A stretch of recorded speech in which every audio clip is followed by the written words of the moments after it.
Hello? Hello. Hold on. My Bluetooth headset, I have my headsets on. Give me a second. Gotcha. Um, Are you by chance oh, mowing wait. the lawn right now? I'm sorry. The Discord did not connect to my Bluetooth, so I don't know why. You know what? Screw it. I'm gonna just put you on speaker out here. Hope the sound doesn't... All right, can you hear me? I can hear you. All right. Yeah, how are you doing? It's a little bit surreal that, I'm talking to you. Oh, I talk to lots of people. Nothing surreal about it, I don't think. No, I got your email. I was interested in having a brief chat. Though I'm at a disadvantage here. Only you know what you want to talk about. Yes, what I want to talk about is how I went down an alt-right path, and primarily because at the time it's like I felt like I was betrayed by the left. And it wasn't until like maybe in the last 2 years, 2.5, at least before the pandemic started, when I started to really, really feel properly disappointed by the right and betrayed by them. And now I just don't even really know for sure where it is that I stand anymore. And honestly, when reflecting on it over the past year, thinking about it, the person who kind of, I want to say, I don't know if I should say set me up, or maybe misled me. Maybe that is a way of putting it, but the person who kind of led me sort of down an alt-right pathway was AIU, Atheism is Unstoppable, Or who I have nothing, but extreme hatred for. known by his pet name here, Autism is Unstoppable, of course. I think I know where you stand though, and it might be on a pile of crunchy leaves. Are you outside by chance? Actually, I'm out here in the middle of the forest, actually. Oh, people in chat guessed correctly. Yeah. It is definitely leading to, in multiple senses, audio which I would describe as crunchy. Um, I was Let me wondering. go somewhere where it's less crunchy. How about that? Yeah. I Yeah. don't mean to Yeah, I'm in the inconvenience. middle of the forest. I actually just moved out here. I don't want to say where, but I'm in the American South. I just moved out here from Los Angeles, actually. Oh, congratulations! Anyone moving away from Los Angeles, I think, should be congratulated on the upgrade. Well, I mean, I'm not gonna lie, but Los Angeles County is kind of where I grew up, and I do miss the place. Um, I'm starting to realize, since I'm in the countryside, there's a lot of things that I kind of took for granted that I only now realize. Uh, you know, things that I miss, like Little Tokyo, all the, Mexican restaurants. Oh my God, the Mexican food out here is not good. And if Oh, there yeah, are of any course. out here, Yeah, yeah, you were in Los Angeles, of course. There's no yeah, and comparison. It's like the mecca of Mexican food, north of the border. Anywhere else is going to be a disappointment. absolutely. Anyways, okay, much quieter. Is everything nice so far? Yeah, no, it definitely sounds better. I didn't mean to ruffle your feathers. Okay, I'm so interested. so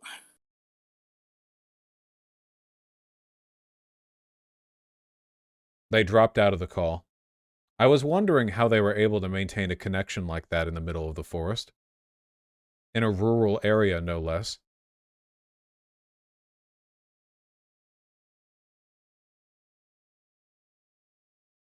Debate one, true. Can't fault though. The lad is touching grass while talking politics with me. That's more than most people can say, and more than I can say here. I need like an astroturf patch next to me so that it can be like kind of a performative, like putting my hand in the grass thing. hello, hello. Can you hear me? Can you hear me? Welcome. Hello. I thought that your connection was suspiciously good for somebody in the middle of a forest. Okay, but do you remember? Did you hear what I said? What was it you said? I don't know if I missed Oh, anything. okay. Sorry, I was talking. I don't know if my thing cut out. Anyways, I was saying do you remember the political discourse that was going on circa Gamergate, anti-SGW era, early 2010s? Do you remember all that stuff? Tragically, yes, I do. Yeah. Um, around that time is when I kind of felt like where I was being betrayed by the left because, and I was listening to Xanderthal's stream regarding this, and he kind of, well, I mean, it's not only his opinion on this that kind of inspired me to come onto your stream, but it was also your debate with Professor Flowers that also inspired me to come on here and do this because Xanderthal made a good point when he said that a lot of the more unreasonable people on the left wing, like the man hating or the white, anti-white, bigotry, sort of poisoned the well, or at least kind of ruined the discourse for a lot of people, which is what I kind of believe is what may have contributed to the rise of the alt-right. You know what I mean? Yeah, I feel like the issue that a lot of people on the left had was that, at least in a presentational sense, there wasn't a great interest in making being a part of the left look appealing to people who weren't especially invested in politics beforehand. So I am of the belief that, being prejudiced against like men or white people or whatever is, socially speaking, not especially harmful because it doesn't reinforce like broader power structures. That doesn't make it good. It's a bad thing to do. But what oftentimes in a sort of defiant, indignant way, they took not being as bad as for being good and subversive, actually. So you had this left movement, which was essentially built around performatively antagonizing people who I think would have agreed with the points if they had just been delivered in an honest and straightforward way. And a lot of them, of course, did drink the Kool-Aid fully, and you have people, I think, on the left who are genuinely, like, fully, like, kind of bigoted. I think they're a minority, though. It's just they don't get talked about as much as they should. Yeah, well, around this time it was happening, obviously TJ Kirk, the amazing atheist, I'm pretty sure you're familiar with him. I haven't watched any of his videos in God knows how long, to be honest.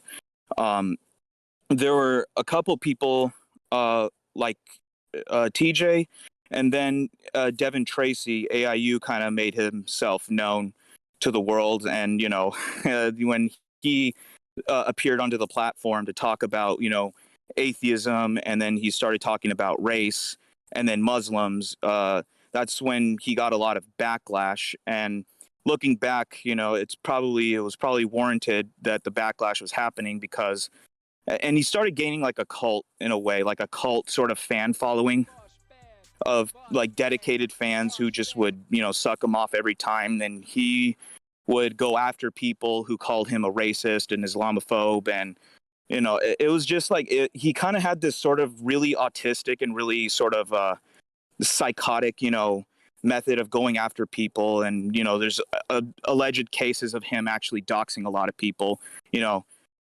for things like criticizing Israel or, or things like that. Yeah. Well, things got pretty. Now, as much as I hate to admit this, I few kind directions of I can take was, the response to that. Yeah. Oh, yeah. yeah, I kind of fell onto the bandwagon of AIU a little back then. But over the years, I kind of went from hating him to loving him, hating him, and loving him. And then now, as we speak right now, I hate his guts and I wish nothing but the worst for him. Um, and the reason for that is because several things. One, he kind of inspired me back then to be extremely Islamophobic, like Mhm. vitriolically Islamophobic, to the point where like I was using slurs, and like always saying that it's the Muslims' fault and everything like that, because he would do nothing but shit on Muslim people. And I mean, I guess he would also criticize the religion. Yeah, that's true. I guess. Look, I don't have anything against the Islamic faith other than maybe theologically, maybe I do. But I mean, overall, I like Muslim people, Muslim culture, and stuff like that because I kind of feel like I kind of feel as a Mexican, like I kind of feel like we have a lot in common culturally as far as like food and cuisine is concerned. So, And that your food but is good. yeah, Yeah, you definitely have a kill shot there. I Yeah, I think but yeah, AIU would just like went on these like really hate-filled rants, and it wasn't just AIU. There was another guy who I was just reminded of, called Pat Condell. Does that name ring a bell? I'm afraid not. No. Okay, well, he's basically the stereotype of the he's a living embodiment of like the know-it-all, like sort of atheist, liberal, like British, cynical, like Brit, I hate those guys. who yeah, and and I remembered he made two specific videos which I once like was on like hell yeah, like I agree with you, to like these are like his most disgusting videos ever. He would also make a lot of anti-Muslim videos, calling Muslims savages and disgusting, and then he made a video called Boohoo Palestine where he was basically mocking the deaths of children and conflating all Palestinians as terrorists and sympathizers with Hamas, and essentially like saying like ha ha, Palestinians deserve to die, they don't deserve their own country. Israel is awesome. Long live Israel. I I think the thing that was interesting about a large amount of the Islamophobia back during the Syrian refugee crisis and all of the info that Mm-hmm. came from it and all the perspectives that came from it is that many of the people who attacked Muslims would do so attacking Muslims for reactionary political beliefs that those people themselves held. Like you had people accusing Muslims of being like super misogynistic rapists, and the people saying this were like anti-rape culture, anti-feminist, like anti-Me Too types. There were people. It's interesting because it was the criticism was that essentially Muslims were anti-liberal from anti-liberals, and I think it became really clear that it was just sort of a I don't know how deliberate or dishonest it was, like up front, but that it was just a cynical way of directing people's bigotry in a fashion that made it feel as though they were actually being anti-prejudiced. Because didn't they often frame it that way? That like to Yeah. defend Western civilization, right? And all of the progressive, modern sensibilities we hold, we have to keep the regressive Muslims out. But then they were themselves quite regressive in many ways towards Muslims and other groups. Yeah. Well, I want to get to the point where I feel like my alt-right sort of evolution started, and this was around 2013, 2014. I could be wrong, and I might get the timeline of events kind of out of off, but but it kind of pertains to everything that happens here is where like I feel like it all started. So there was an incident that happened in Israel where three Jewish Israeli teenagers were, kidnapped and murdered. Hmm. Pretty bad. All right. So, Yeah, I'd what say was the so. Israeli government's response to this? Can you guess? Uh, I'm going to guess that it was a very discriminate and highly targeted attack on only the people responsible and not an entire ethnic group. Mm. If only we lived in a more ideal world, maybe that would be the case. But no, instead, what Israel's response was to basically carpet bomb Gaza and the West Bank. And several things happened out of there. And this was around a time when I guess I would have considered myself nominally pro-Israel, although not always agreeing with everything that they did. But this turned me completely anti-Israel, and if anything, it turned me almost completely anti-Semitic. I went from Islamophobic to anti-Semitic in a heartbeat when this happened, and this was like the pivotal thing that I think it caused me to get a panic attack at the time. I didn't understand, and it almost kind of made me feel like holy shit, the alt righters are these people who JQ and everything. Maybe they're correct. And this was when Benjamin Netanyahu went to the United Nations before the entire world, and he said that Hitler did not really want to kill the Jews.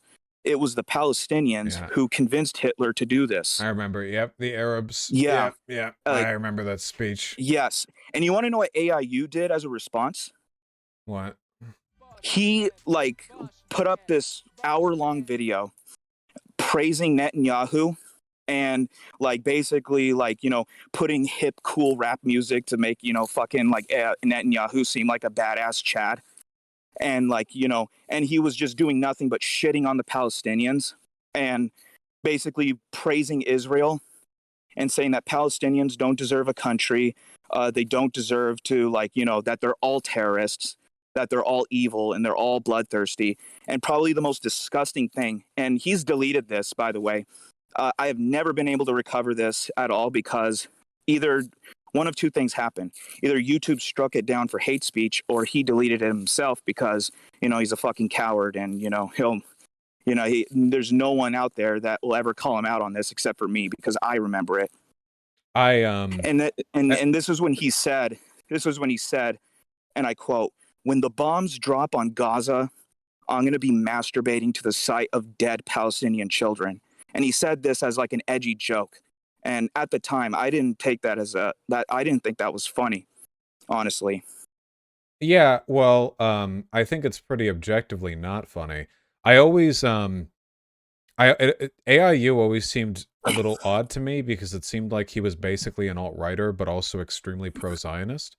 It's weird He's a because he very considers odd. himself. Oh, sorry. Didn't he like Hillary Clinton too? He's like, Oh oh, my God, he simped for Hillary Clinton. He simped for her. And he made like hour-long videos, like half-hour-long videos, basically like around the 2016 election when Bernie Sanders was, discarded and, and Hillary was chosen as the candidate. He basically made a video like, ha ha, Bernie bros, get fucked, Bernie sucks. Bernie has terrible ideas. Hillary Clinton is the smartest woman ever. And, Hillary Clinton is like the best and most qualified person ever. And if you don't agree, you're just a disgusting, immature simpleton. And I mean, I'm going to fully, admit I would have voted for Bernie Sanders, if I would have voted for Sanders had he ran that election, instead of, throwing a monkey wrench into the system by voting for Trump, which, I kind of regret now these days. well, it's okay. It happens to the best of us, But tossing holy our shit, vote he forward would like get that. down on his knees and fillet Hillary Clinton like there was no tomorrow. It's embarrassing, it's cringe, and you can actually still find some of his videos of him, doing, So, showering Clinton with praise. But anyways, continue. well, I want to know because I'm on this roller coaster ride that is your political evolution. So So like so the now, whole okay, so now we're all Netanyahu, right after the yeah. So Netanyahu. like the Yeah. Netanyahu thing caused me to like question everything. It caused me to like have this view that like that the people on the right who say that like like Jews made up the Holocaust and like the like this and that I decided that what I would do, because like I did it out of genuine curiosity, where like I wanted to understand why these people thought the way they did. Not that I would go in there and like agree with them on everything, but I wanted to basically hear from the horse's mouth. Why do white nationalists believe in the things that they do? And I went in with an open mind, wanting to hear what they had to say, going on 4chan or going on various websites like I, from different people, organizations you can probably name. And I almost kind of came out of it as a full-blown anti-Semite, you know, and and not really so much as Islamophobic anymore, but still having like a little bit of a prejudice towards them. But my focus was not on Muslims anymore. It was more like it was more like it's the Jews, it's them, and it's it's kind of weird because I went in to, I guess, this discussion now that I was a full-on JQer and things like that. It's not that I necessarily agreed with the race and IQ stuff. I never really bought into that, for obvious reasons, because I'm not white, But Right, it's sort of syncretic, right? but what I thought, I guess I could have done in a way, like this was my mode of thinking. I thought that, okay, if like there's two groups of people, of white nationalists, that I've come to recognize exist. There's one that believes in like, Rahowa, 1488, gas the Jews and race war now types who just want to, start a war and, fulfill a bloodlust.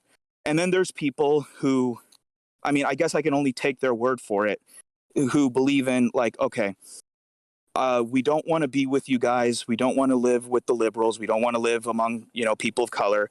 We don't want Jews around. We just want our own separate place where we could live in peace and harmony, and we don't want to hurt anyone. I've heard that one And before. for a long time, I sympathized with that, and I understood, like, all right, fine. If these guys want to start their own country, who am I to stop them? That was my mode of thinking for a long time. Although, the more time, I guess, over the years, up until like maybe 2018,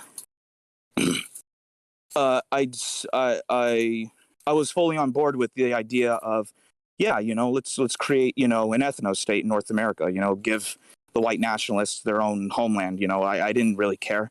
I felt at the time it was no skin off my ass. So, why not?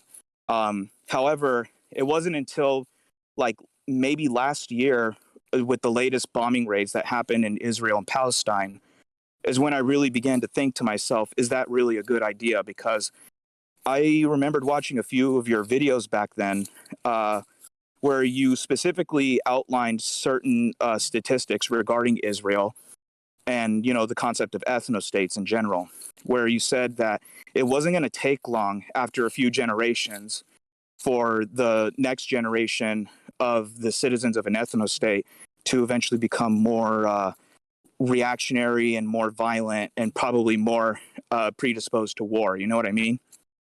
Oh yeah, 100%. It's the internal Yeah. logic of the system. If you have, obviously, even if you had a completely peaceful ethnostate, I still think there are issues there. If you fall in love Yeah. with a person of a different race, your children can't be in that state. You can't bring your lover there. It denies people the freedom to travel. There are issues just with that, of course. Economic issues Ooh. with like, the cross flow of labor. But even if you were to assume all that peace, there are still issues. But of course, there wouldn't be, because the inherent logic of an ethnostate isn't just difference, it's supremacy. There's never been an Yes. ethnostate where people are like, oh yeah, we need to use the power of our government to keep our type separate from their type. Not because we're better than them, but because we're just different. And it never works out that way. Of course, every group thinks they're the best. And groups that think they're the best eventually begin to think, well, since we're the better group, don't we have more of a right to the resources the other group has? And this happens every time you have ethnically segregated groups. The logic just necessarily leads to violence. So I don't think there's any such thing as a peaceful ethnostate. There certainly hasn't Yeah, been, like, because historically. I always thought to, because then I began thinking to myself that, okay, let's say in an alternate reality, we do get, this, Republic of Whitetopia somewhere. And they're established. Of course, they're not recognized maybe by most of the world, but they've established themselves, and but they have one little teeny tiny problem. You want to know what that is? I They have pockets, like they have cities where there are people of color who refuse to leave for whatever reason. Which include Native Americans, which, I guess some of these white nationalists have never really even thought of. Because, I mean, I don't know if you ever heard of something called the Northwest Front. Have you ever heard of something like that? I've heard the term. Yeah, Northwest Front, which was founded by a guy named Harold Covington, who's dead now. I mean, I guess for, better or for worse, I guess. Not that the man really amounted to anything, but he had this idea that the Northwest, like Washington, Oregon, and Idaho, would become like a separate ethnostate. And he wrote these novels that outlined, I guess, his vision or his plan for, what he would want to see for a future white ethnostate. But he never really touched on like the whole Native American issue because I don't know why, but let's say if there are pockets of populations of people of color who are still in this, Republic of Whitetopia. There are millions of non-white people. I mean, Yeah. we're including What's Portland going to and happen to Seattle them here. if they refuse to leave? Several things could happen. Either they could, just outright kill them, or they could, create walls around them, like Israel does with Gaza and West Bank, and turn them in sort of like a turn it in sort of like an open concentration camp, like we see with Gaza and West Bank. So that's that, and I ask myself, do I really want to see a second Israel in North America of all places? And the answer is no, I don't. And it's of course for no benefit.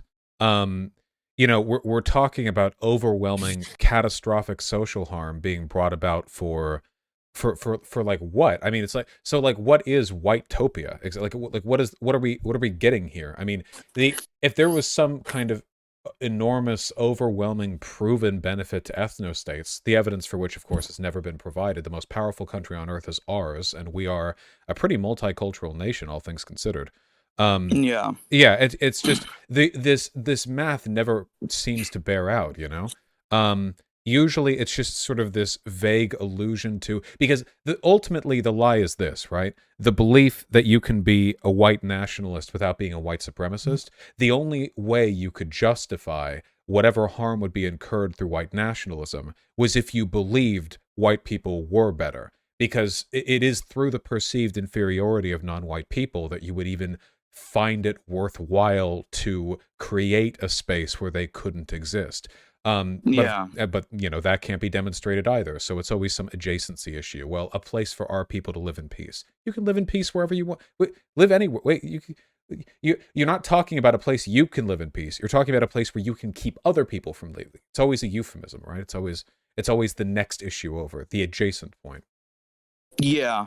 And I mean, for another point I want to make, like regarding the two different groups of white nationalists, the ones who want the peaceful solution and the ones who want, to just fill up a bloodlust, they're just anti non-white for the sake of being anti non-white.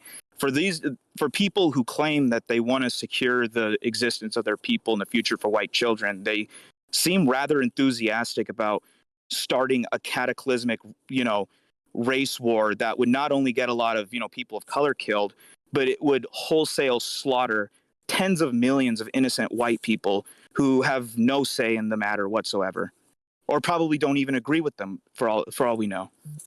Yeah, well, people in America don't want a white ethnostate, of course. There are Yeah, few places yeah, that do. yeah. So, and regarding my, I already kind of somewhat described my disappointment with the left, as in like I guess the discourse being somewhat muddied. My disappointment with the right sort of came with Charlottesville. And do you remember a man by the name of Christopher Cantwell? Yes, I do, though I don't remember what they did, Christopher. Okay, well, he was Oh, the yes. host of a show called Radical Agenda. Obviously, it's not around The anymore, the and I don't crying even really. Nazi. The crying Nazi. Yeah, Yes, yeah, yeah. There we yes, go. yes. That's it. I'm kind of embarrassed to admit it, but I was a listener of his a year and a half before Charlottesville ever happened. And I kind of witnessed the slow evolution from him being just like, kind of like a average, like libertarian, sort of like free market type guy to, being radicalized by his audience, into like, a full on, 1488er, which, you know, um, he did kind of tend to attract an audience like that to some degree. Do you know what I mean? Oh, well, yeah. I mean, there's a pretty big overlap, unfortunately, between the libertarian right and neo-Nazis, because I feel like oftentimes the libertarian economic policies are a way of bringing about outcomes that Nazis want without having to invoke any of the really controversial racial politics. Like, libertarians will often support police, because police support property rights. Mm-hmm. Libertarians tend to be pretty big on police cracking down on criminals, which feels contrary, but really isn't if you look at the underlying motivations. And additionally, many of the outcomes of free market economics without regulation lead to the suppression of groups of minority status. We back, Yeah. yeah, like, a lot of libertarians, for example, want to get rid of the Civil Rights Act because they think businesses should be able to discriminate against somebody based on the color of their skin. They say it's a free market issue, but a lot of them just don't like black people that much. Well, I mean, even without the racial aspect to it, libertarianism honestly is probably like the grandmother load of like really stupid fucking ideas that it's on the top there. It's on the top. I despise capitalism. And it's only just in the last few years that I've really come to terms and understood why capitalism is bad. I kind of used to have this naive idea that, well, you could either choose communism or capitalism. It's one or the other. And I used to think that, well, I mean, what other system is there to choose from? I don't want communism because, Soviet Union and, gulags and stuff. But there's also capitalism and, McDonald's and, video games. And so, like, what would I rather have? But Right. I mean, even then, like, maybe my understanding of communism is maybe not fully clear as well either, because I know that there's a group of people who I know you've come to despise, and that is a group called tankies, which I used to kind of think were representative of like the far left and were representative of communism. But I guess to my knowledge, it seems that's not the case based on what you've said in the past. Is that correct?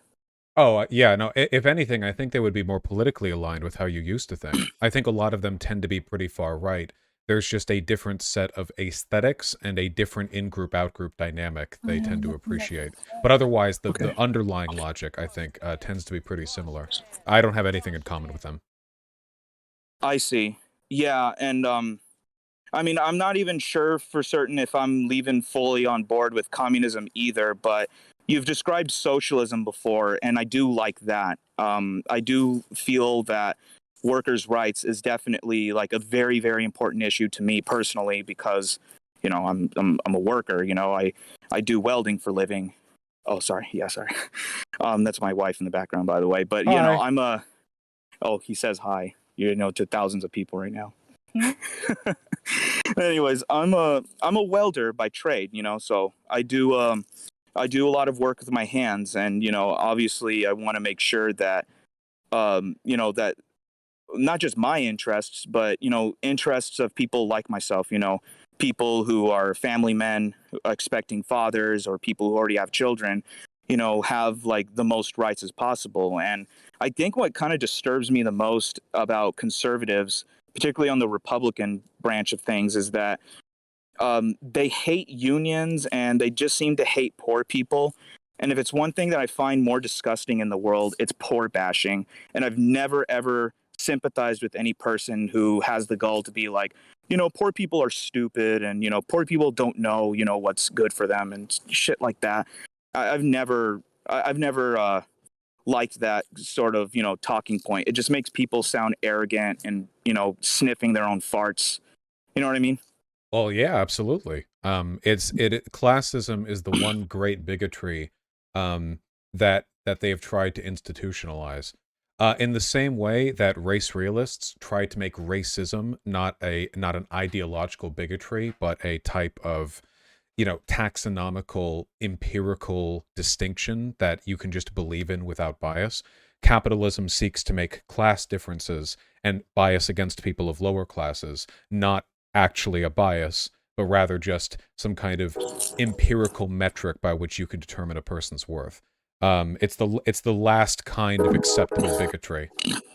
Mm-hmm. Choo choo. Well, going back to Cantwell, he was probably the first out of pretty much every single like right leaning. I do apologize for the train, No freaking worries. We train. like trains here. Okay. Well. Uh. Christopher Cantwell, I think, was probably the very first right leaning media figure. I don't follow any right leaning media figures, by the way. Milo. Uh, Gavin, Nick Fuentes, all these people just kind of sicken me in one way or another. I don't like them. It seems like it's not like they're not going through some kind of like scandal where they get caught, I don't know, like doing something shady, whether it's with money or texting, inappropriate, having inappropriate sexual relations or sexual relations that conflict with their views, things like that. It just seems like a lot of them are just in it to like get attention and nothing more. But with Cantwell, when that crying Nazi video came out, I remembered because I was subscribed to his YouTube channel at the time. I remembered when that video first dropped, and that video had like 0 views, and I was on it, and I remember feeling sorry for him at the time. But like over time, like it just seemed like as this guy got into like media scandal after scandal, legal trouble, and the last I ever heard of him, he was threatening to like sexually assault some guy's wife in front of their kids. It just sounded like The he was the full of classic. talk. Yeah, it was just full of talk, and just he just had no fucking idea what he was doing. And so like I just kind of dropped out, and I was like, all right, you know what, fuck this guy. He's an idiot. He has no idea what the hell he's talking about, and I don't even think he really knows for sure what it is that he wants, honestly, because then he tries to sort of backpedal on a lot of the stuff he used to say, Well, internet prior to Charlottesville. internet political activism is always going to be personality driven. I mean, it's people with strong personalities and strong opinions who find people who agree with them enough to give them money. And then once you're making money doing that, you're going to continue with whatever language maximizes that, because nobody wants to go back to working a service job after you've gotten the sweet, sweet YouTube bucks. I'm saying that with reference to myself as well. It's something that ubiquitously affects anybody who does this kind of work. Any kind of media, political news stuff, there's always that, that tie. But I think like at the end of the day, there are processes by which you can determine how effective the things a person is recommending are, And the thing that I've Yeah. noticed is that a lot of people on the far right are fucking terrified of like proving they're right. You'll get a lot of posturing. Sometimes people will do that Tonka saw adjacent like macho posturing, where anytime somebody Yeah. points out they're like a retard, they'll just like puff up their chest like a gorilla. And sometimes they'll like go back into irony poisoning, like Nick Fuentes tier stuff, where anytime they're wrong, everybody who says they're wrong is Jewish, and everyone who's Jewish is wrong, and they're all lying, and actually everyone's gay, and so like not even It engaging, kind right? of sounds a little bit like how I kind of used to be. I'm not going to lie. No, Yeah. don't get me wrong, that stuff's fun and everything, and I understand, especially like when you imagine your political opponent as like very malicious people, or who are even beneath consideration, like too malicious or too stupid to even be worth engaging with. There is always going to be the temptation to be like, fuck these guys. Like, well, I'm not even gonna I'm gonna explain how this shit works to you. Fuck you. You're gay, you're Jewish, whatever, because that's like the easy. But of course, training people to have that reflex, that anti-intellectual reflex, is how you keep them vulnerable to misinfo. Because once they do that by reflex, like, how do you actually change their mind on anything, right? Like it stops being possible. At that point, everything Well, is like an irony wall, well, here's an interesting thing. Two things. After Charlottesville, which I think was probably around the end of 2017, I met two friends of mine. No names need to be mentioned or anything, but I met two friends. And I never, and I guess is kind of weird because I don't know how the hell in the world this happened, but one friend was an ex, like, skinhead, an ex Hmm. skinhead from the past. He did a lot of things that he regrets. It brought him a lot of trouble, and it didn't really do any good in his life. And in retrospect, he was probably, he even told me himself, he was probably lashing out a lot at some childhood traumas that he had from the past. And the other friend of mine is actually an ex Antifa member. Oh, So sweet. yeah, I kind of have mixed feelings on them. I'm not gonna lie, but that's besides the point. The point is that these guys sort of met up with me after I was, I communicated with them online, and they saw like some of the stuff I was saying on, YouTube. I guess before my channel got terminated, and probably rightfully so, because I obviously violated TOS, so it's not like I was surprised that happened. Didn't But know to happen. yeah, and and I get, and they wanted to connect with me and sort of explore my ideas, what I was thinking. And I guess what is really good of them that they did was that um at the time I was going through a lot of friction with my own family, conflict, fighting with them, arguing with them on politics all the time, because I felt passionate about it at the time. And in retrospect, I kind of regret alienating my two brothers and my father, for that time at back then. And these two friends of mine would talk to me in a sense that they wouldn't talk down to me, but they would sort of like kind of like ask me why questions. They would ask me, well, why is it that you believe this? What is this? And well, here's what I think. And and it kind of led to, and I guess what they were trying to do, and maybe they may have succeeded in doing, is that they had a friend of theirs who sort of went down a similar path that I did, except that he went into full on despair and loneliness and, fuck it, the world is, corrupt and messed up. And, he ended up killing himself. Oh. And I guess these guys, these friends of mine didn't want to see me do the same thing. Well, that would definitely be ideal. There is an extremely strong, and you would know this better than me because you've been there, and I haven't, not directly, but there is a lot of suicidality on the far right. And that is another thing I like definitely a huge wanted amount. Yeah, that's another topic. Finally we're at this point, is that a lot of the people like on 4chan, 8chan, although I never went on 8chan, because I thought the site was disgusting, to be honest. But yeah, there's a lot of sussy stuff on there, gotta say. Yeah, very questionable. 8chan was not a good place. Not only because I fucking hated the format, but because very questionable shit that no reasonable person would want to be caught with, anyways. But all these boards, I see a lot of very desperately lonely and very severely depressed people, and they were just kind of feeding into each other this misery and this cynicism and pain. And it's almost as if they did not want to they didn't want to see each other succeed, and they just wanted to see each other suffer. Oh, sorry. Here you go. No, these, they're pockets. Oh, sorry. No, sorry. Hold on.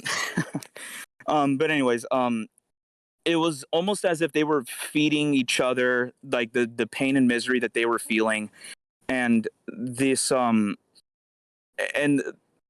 it's kind of sad. Like, I would say that a lot of the people who I guess identify as white nationalists or incels or things like that are not bad people in their hearts. I think that what they are is that they are misled, or that they're hurting inside, and that I don't know if all of them can be saved. Some of them might, end up doing something to themselves, or God forbid, they end up doing something to others, like, Christ Church, or, or Anders Breivik, or Dylan Roof, people like that. That state of mind is desirable, I think, to a lot of people in that movement, because that desperation and that like suicidal detachment from reality is a really effective way of radicalizing people. I mean, people I'll never forget this. Don't care if they live or die are more likely to go shoot up a synagogue, right? I'll never forget this, but I remembered watching an interview with Weave Arenheimer. I don't know if you know that guy. Do you? Weave Arenheimer? No, I don't think so. He is like a massive like internet troll. Probably some of the people in the chat know who he is, but he's a massive internet troll who converted to neo-Nazism in prison. When he went to prison for some tech crime that he didn't technically commit, but that's another story for another time. But anyways, he went on to interview with Cantwell. Wait, chat's saying he invented Stormfront.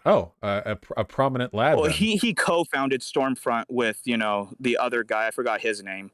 But yeah, he went on to an interview with Christopher Cantwell, and he said something that I thought was very fucking like really fucking scary and terrifying, and that was that like, well, Dylan Roof, he was a hero, and not that he was a good person or anything, he was a fucking loser who probably wasn't going to amount to anything at all.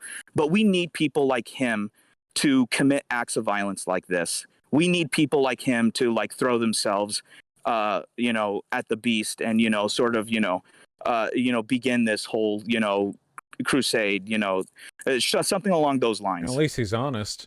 It's I mean, there is an honesty in that, but that is the attitude, right? a lot of these guys, you said earlier, a lot of these guys have good hearts, okay? I don't know what a good or a bad heart is, but I don't think people are essentially good or bad. A lot of these people, you know, these alt-right types, I think they could have been good if maybe they got info from a different source, or like depending on how life pulled or pushed them, whichever way they went. But a lot of them are really depressed. They are really sad. And the far-right politics stuff is useful in a lot of ways because A, it gives them a broader identity outside themselves. You know, if you don't think much of yourself, this whole Richard Spencer tier being white means you carry the torch of the generations past bullshit. Makes you feel like you're part of some epic saga, even if all you've accomplished is, you know, managing to get every rope in the cum jar that time. But that sense of detachment, it's not going to be fixed, right? I don't think you can get a community in these spaces because, and I'm guessing this is probably the case with you, you probably, even when you were in the alt-right space, felt like most of the other people in the alt-right space were losers, right? I feel like there's a constant yeah, self because and intra-group loathing going on over there. I mean, I have my wife to thank for this, but she noticed that 4chan was making me a much more cynical and more miserable person, like generally speaking. And she told me flat out, like, Arthur or whatever. Oh fuck, I doxed myself. Oh well, fuck it. It's a You know, I pretty don't ever light, want. pretty light dox, I'd say. We narrowed it down to like 1 million I don't people. want you to go on 4chan anymore. You know, like stop going on there. Like, and like I don't want to see you on there anymore. Stop it. And when I quit, it was honestly one of the best fucking things I ever did in my life. Honestly, it really was, because I was sick and tired, honestly, of, you know, hearing like the doomer stuff and you know and you know just like the negativity and the hate and all of that, like and I mean, let's grant them a little bit of let's just say, let's play devil's advocate for a little. Let's just assume that, okay, yeah, the Jews are behind all this, that, you know, they're turning white women into feminist bitches or whatever, and, you know, the white birth rate's going to go down, we're going to go extinct. Okay, let's say if that is true, there's only so much Jew blaming that you can do before the problem is not with them, it's with you and your negative attitude and your refusal to go out and actually talk to women and, you know, go out and actually socialize and, you know, form connections with people. But it's almost as if they shut themselves out from everything in an attempt to, like, you know, prevent themselves from getting hurt or getting betrayed, or I guess, you know, some of them have a lot of this And yeah, and it's obsession an with getting eternal, cucked or whatever. it's an eternal excuse too, right? Like Yeah, yeah. anytime anything goes wrong. Now, to be fair, there are elements of this everywhere, but I feel like it's never more holistic than where it is on the far right, and it's always a plot with the far right too. So like on the left, you know, why economically are things going bad? You can it's like, okay, well maybe I've been lazy, but also maybe like there's an economic downturn, or like austerity No, I policies are agree. redirecting wealth. Socioeconomics, I think, does play a role into this. I heavily agree with you on that. And but it's a In fact, systemic thing, right? Not like yeah, like the Jews are doing it, like this plot, which by narrativizing it that way, you know, you're always an yeah, eternal victim of evil people, as opposed to just we live in systems that are flawed, but we can build better systems. yeah. And a lot of these alt-righters, including, you know, AIU, who does a lot of videos of just bad news pornography of like, not the Jews, because he loves, he's infatuated with the Jews and simps for Israel all the time, but you know, he makes a lot of videos about like, oh, look at what this black person did, like Yep. this weekend on like the this week's black person who, you know, killed this and that. He It's made a just like, Twitter account called "He Wasn't Jogging" to describe Ahmaud Arbery. I saw him melting down after the verdict of the my God. three murderers. Yeah, and like all AIU is really good for is just shitting on Muslims and shitting on black people while offering no solutions at all, and just like other than, you know, just lock them up, you know, prison, you know, police kill them, you know, lock them up. You know, he doesn't even want to talk about socioeconomics, which he mocks by saying like, you know, systemic structures of institutional systems and stuff, by as if that's a retort, or you know, he doesn't even want to talk about, you know, actually solving, you know, social issues or, you know, poverty or, you know, the lack of job opportunities. All he wants to do is just shit on black people without offering a solution. And I mean, hey, look at, you know, say what you want about the white nationalists, but and you know, like at least they came up with solutions in their mind, albeit you know the best at best they were morally questionable, and worse they were heinously awful. You know, but AIU doesn't do that. He just plays this ambiguous sort of, you know, facade of like, you know, you know, let's see, what are the bottom countries in the world for IQ and, you know, and poverty?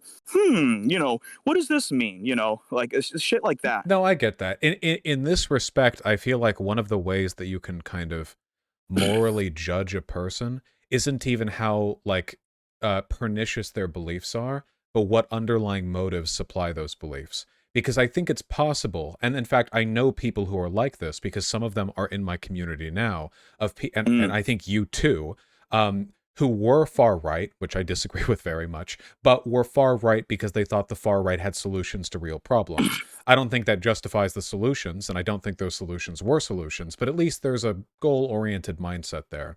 But there are people for whom the only goal is the hate, where there's not even a pretense at building some kind of preferable alternative. Even if the thing they want to build wouldn't work, you know, it's about the condemnation. And sometimes that's the feeling that I get from like, also, I guess, Paul Joseph Watson types, you know, where it's never oh about like a God, I solution. hate that Yeah, guy. it's never about like what can be done to fix this. Even if the solutions are bad, at least it indicates you want to fix a problem. Sometimes it's just the political culture you build around the hatred of minority groups. And those people make a lot of money from what they do, and they do not want any solutions to be brought about, because if they did, then they wouldn't have anything to complain about anymore, right? Like that, Yeah, like, yeah, yeah, that's, exactly. It's like I'll put it this way. Uh, the war that we are fighting, this war of like, you know, that we are fighting is not against people. It's not against blacks. It's not against Jews. It's not against white males. It's not against like any particular group of people. What it is that it is a fight against the institutions and the systems of power. You know, this global sort of, you know, capitalist, you know, endeavor to basically put, you know, one third of the entire world's population in abject poverty, and you know, exploiting, you know, workers, paying them only like a cent an hour, you know, shit like that. That's what we're essentially fighting against. And honestly, if like that's is what I think that this fight is really all about. You know, no, I completely agree. even if like, you know, Jews made up like the majority of like the global, like the capitalists that, you know, rule like, you know, the IMF banks or the World Federal Reserve Bank. You know, it's not the Jews that are the problem. It's banking. It's, you know, capitalism. It's the system that is made to keep people in poverty. That's the problem. It's And not them. You know. and if one were to draw from a real life example, if it turned out that an entire global system of capitalist exploitation was almost entirely controlled by white people, which it is, it wouldn't be white people's fault either. It would just be that Hmm. white people happened to, the gods rolled dice, and white people ended up being the neo-colonial masters. But it would be as bad if any other continent had ended up securing the reins first. That's really not Yeah. about whichever group got to the top. Well, I what was I gonna say? The anger and the frustration that I felt, I believe mostly came from, uh, I guess, being misdirected with a mixture of, you know, several things, I guess, happening in my personal life. You want to know a funny story? Yeah, hit me up. Okay. So, December 2015, I was due to 2015. It was roughly like 2 weeks before Christmas. I was choosing between going to a meeting at a regional center because I have autism. You know, you know, I was receiving checks up until like maybe a few years before that, and the reason they said was that, oh, you don't have autism anymore. And it's like, well, that's not how it works. But either way, my mom wanted me to be on the SSI payments, and you know, and I really hated the meetings. You know, we tried over and over again to these meetings to, you know, get to to basically get reinstated with SSI, and it never Mhm. worked. And you know, a lot of these people that we dealt with were not the greatest people in the world. I hated going to them. So I had to choose either going to another one of these boring ass meetings or going to, a college class that I was kind of failing anyways at the time. And I decided to go to the college class instead. My mom calls me and tells me that something's happening at the regional center and it's terrible. And I look up on the news, and you want to know what happened at the regional center? What? It got shot up by Islamic terrorists. Oh, And Jesus. 15 people were killed. And if you know what I'm referencing the San Bernardino mass shooting. Jesus Christ. Yeah. That's I was supposed to go there that day, and I by some miracle I just decided I'm not going to go to those meetings. I'm sorry, I just don't want to go because what? Fuck it. Like I'm sick and tired of going to those meetings anyways. They were boring, they were terrible, and they were condescending, and and I'm not saying that to obviously excuse what those people did, because what they did was terrible. I mean, for fuck's sake, if me and my mom had gone there that day, there would have been 17 people dead instead of 15 people, and I wouldn't even be talking to you right now. Yeah, I didn't interpret your distaste for the place as an exoneration of the shooter. Don't worry. No, not at all. In fact, actually, if anything, that event kind of fed into my Islamophobia back in the early days. Yeah. Of course, it Yeah. should be noted that in many cases, the goal of Islamic terrorists is to bring about anti-Muslim discrimination because it increases the likelihood of future Muslims being radicalized. That was one of the explicit goals, I think, of Al-Qaeda and Osama bin Laden, that the response America would take after 9/11 would show Muslims the color of the West. And it kind of worked because ISIS only came about as a result of what we did after 9/11. Yeah, and then people like Autism is Unstoppable and Pat Condell can go on the internet and be like, see this weekend, like, Muslims are savages and terrible people, and, how Palestinians deserve to die and shit like that. And then more of the 1.5 billion Muslims on the planet look at that and go, well, guess there goes our chance of getting along with the West, Yeah. Yeah. Yep. And it gets worse and worse and worse every time. Yeah, so as far as like what this means for me now, like I can't like I felt betrayed by the left before. I'm certainly betrayed by the right now. And I don't know if I see myself going back to, especially not the right, I don't see myself going back to either side.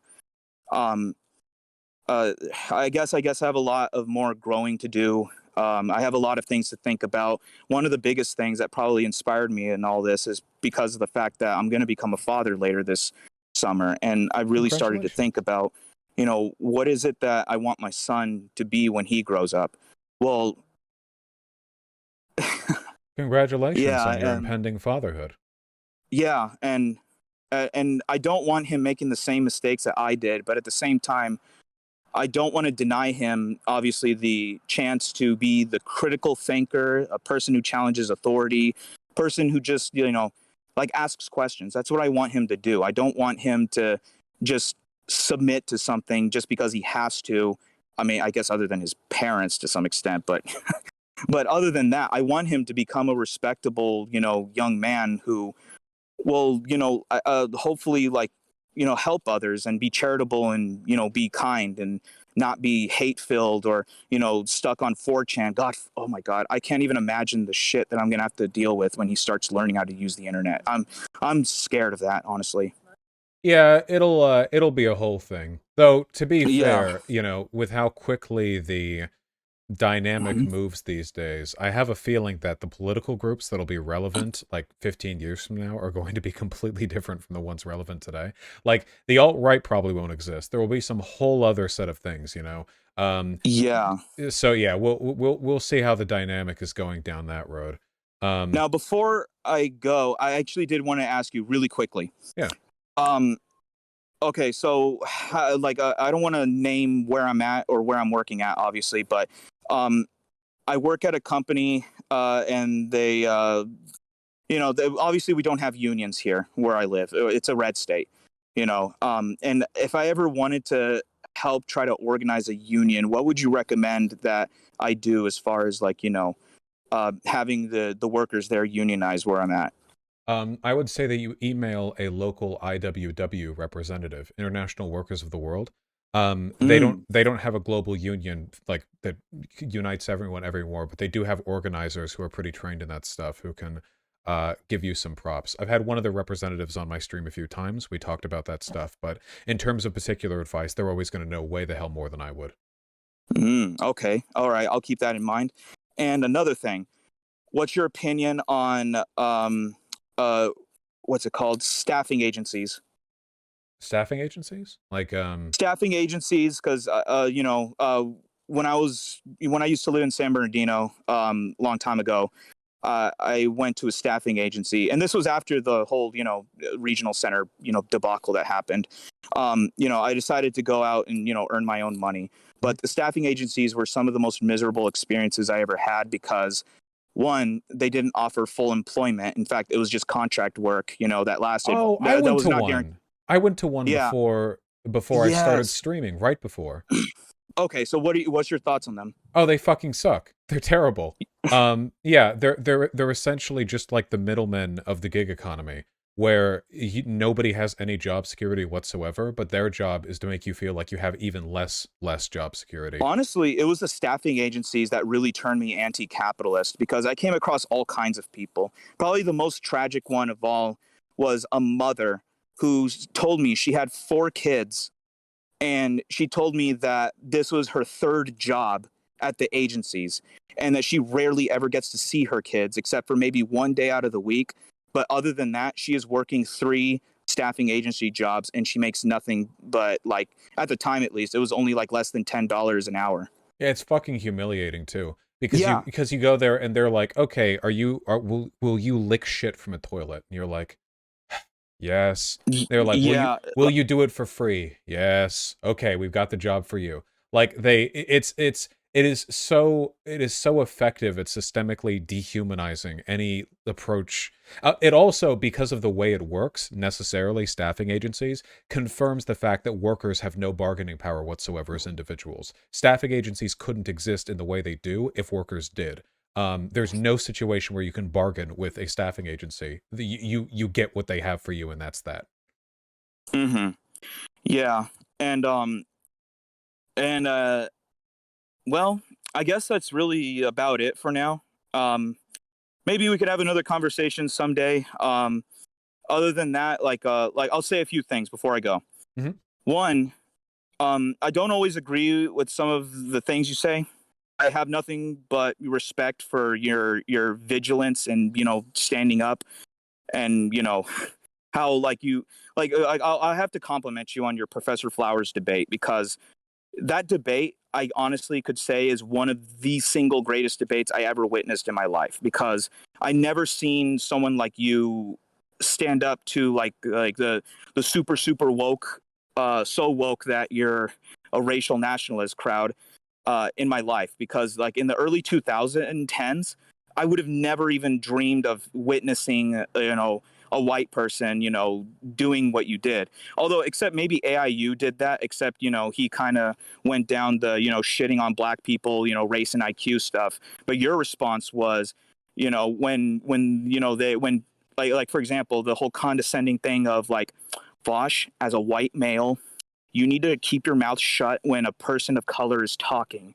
And your response is, no, fuck you, Nazi. You're a segregationist, and here's why.